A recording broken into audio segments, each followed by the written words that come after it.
Assalamualaikum warahmatullahi wabarakatuh. Alhamdulillahirabbil alamin. Pada hari ini kita bisa mengaji lagi kitab Ta'limul Muta'alim karangan Syekh Azhar Nuji. Sebelum kita mengaji, mari kita membaca basmalah dulu. Bismillahirrahmanirrahim. Pada hari ini kita akan membahas mengenai pembiayaan untuk ilmu. Orang yang kebetulan sehat badan dan pikirannya, tiada lagi alasan baginya untuk tidak belajar dan tafakuh atau memahami pelajaran, sebab tidak ada lagi yang melarat, tidak ada lagi yang lebih melarat daripada Abu Yusuf, tapi beliau tidak pernah melupakan pelajarannya. Apabila seseorang kebetulan kaya raya, alangkah bagusnya bila harta yang halal itu dimiliki orang yang soleh. Pernah ditanyakan kepada seorang yang alim, dengan apa Tuhan mendapatkan ilmu? Lalu ia menjawabnya, dengan ayahku yang kaya raya. Dengan kekayaan itu, beliau berbakti kepada ahli ilmu dan ahli keutamaan. Perbuatan seperti ini berarti mensyukuri nikmat akal dan ilmu, yang hal itu menyebabkan bertambahnya ilmu. Abu Hanifah mengatakan, saya hanya mendapatkan ilmu dengan bersyukur dan mengucapkan hamdalah. Setiap saya berhasil memahami fikih dan hikmah, selalu aku ucapkan hamdalah. Dengan cara itu, jadi berkembanglah ilmuku. Bersyukur. Demikianlah, pelajar harus menyatakan syukurnya dengan lisan, hati, badan, dan juga hartanya. Mengetahui atau menyadari bahwa kefahaman, ilmu, dan taufik itu semuanya datang dari hadirat Allah. Memohon hidayahnya dengan berdoa dan merendahkan diri karena hanya dialah yang memberikan hidayah kepada siapa saja yang memohon. Ahlul haq yaitu ahli sunnah wal jamaah selalu mencari kebenaran dari Allah yang maha benar, petunjuk, penerang yang memelihara. Maka Allah pun menganugerahi mereka hidayah dan membimbing dari jalan yang sesat. Lain halnya dengan ahli sesat, di mana ia membanggakan pendapat dan akal sendiri. Mereka mencari kebenaran berdasarkan akal semata, yaitu suatu makhluk yang lemah. Mereka pun lemah dan terhalangi dari kebenaran, serta sesat yang menyesatkan. Karena akal itu tak ubahnya seperti pandangan mata yang tidak mampu mencari segala yang ada secara menyeluruh. Rasulullah SAW bersabda, barang siapa mengetahui dirinya sendiri, maka dia mengetahui Tuhannya. Artinya, siapa tahu kelemahan dirinya, maka akan tahulah kebesaran kekuasaan Allah.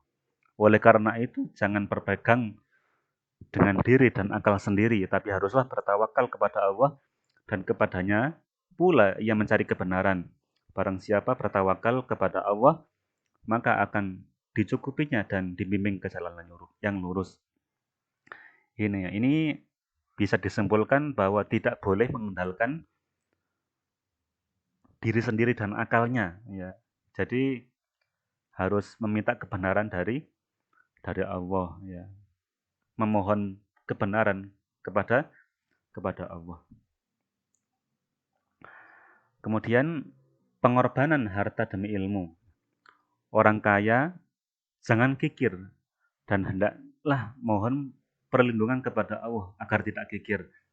Nabi SAW bersabda, manakah penyakit yang lebih keras daripada kikir?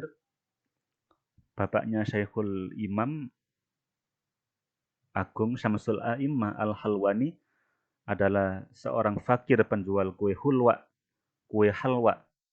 Bapak ini menghadiahkan beberapa biji tersebut kepada fuqaha dan katanya, kumohon Tuhan mendoakan putraku. Demikianlah sehingga atas berkah dermawan, iktikat baik, sukarela, dan rendah diri kepada Allah itu, sang putra mendapat kesuksesan. Itu ya, jadi harus berkorban. Dengan harta yang dimiliki, hendaklah suka membeli kitab dan menulis jika diperlukan. Demikian itu agar lebih memudahkan belajar dan bertafakuh atau memahami pelajaran. Itu ya harus suka beli buku, suka membaca buku ya. Kemudian Muhammad Ibnul Hasan adalah seorang hartawan besar yang mempunyai 300 orang pegawai.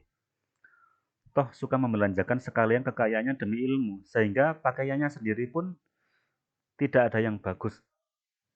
Karena itu Abu Yusuf menghaturkan sepotong pakaian yang pasti bagus untuknya.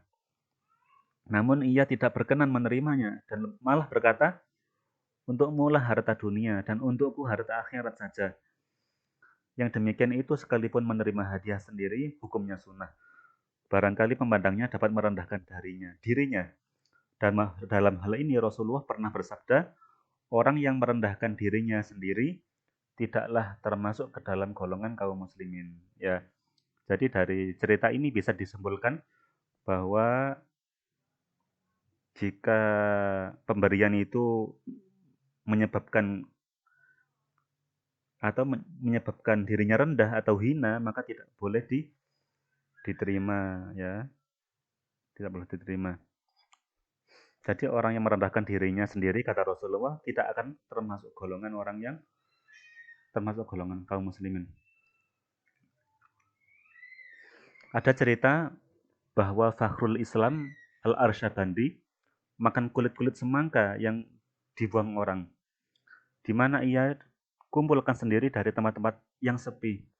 Pada suatu ketika, ada seorang jariyah atau budak perempuan yang mengetahuinya, lalu melaporkan hal itu kepada tuannya, ya, kepada juraganya.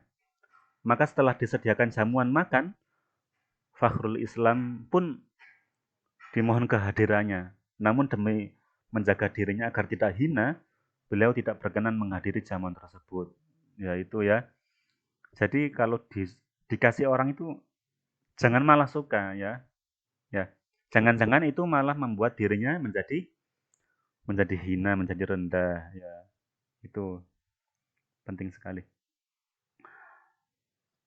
Untuk materi hari ini cukup itu aja. Semoga ada manfaatnya. Untuk tugas kalian, yang pertama yaitu menyimak video ini sampai selesai. Kemudian sebagai bukti kalian mengikuti taklim ini, silakan tulis nama dan kelas kalian di kolom komentar. Terima kasih. Wassalamualaikum warahmatullahi wabarakatuh.